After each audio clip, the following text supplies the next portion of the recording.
পরিষ্কার পরিচ্ছন্নতার পাশাপাশি মশক নিধন সহ ফুটপাত ও রাস্তা দখল ঠেকাতে নিয়মিত তদারকি করছে ঢাকার 2 সিটি কর্পোরেশন। লক্ষ্য বাস্তবায়নে কাজ করছে 2 সিটির একাধিক টিম।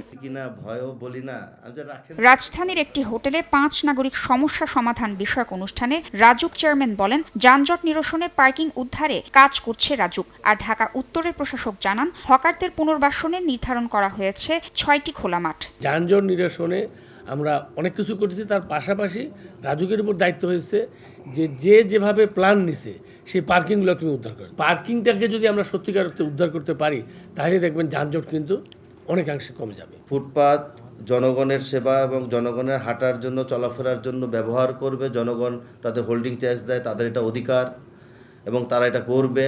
আমরা তাদেরকে সহযোগিতা করব। অনেক উচ্ছেদ কিন্তু করেছি। উচ্ছেদ ভাষাটা আমরা ব্যবহার করতে চাই না, কিন্তু এটা আলটিমেটলি উচ্ছেদই। এদিকে কলাবাগান এলাকায় মশক নিধন ও পরিচ্ছন্নতা কার্যক্রম পরিদর্শনে গিয়ে ঢাকা দক্ষিণের প্রশাসক বলেন, রাস্তা ও ফুটপাত দখল ঠেকাতে শিগগিরই শুরু হবে যৌথ অভিযান। অবৈধ কোনো স্থাপনা তাদের থাকে সেগুলো নিজ দায়িত্বে তারা সরিয়ে নেবে, আর নিজ দায়িত্বে সরিয়ে না নিলে সেগুলো আমরা সিটি কর্পোরেশনের পক্ষ থেকে অবৈধ উচ্ছেদ অভিযান পরিচালিত করব। এরপরে যদি তারা না শুনে তাহলে তাদের ইজারা আমরা ক্যান্সেল করে দেব।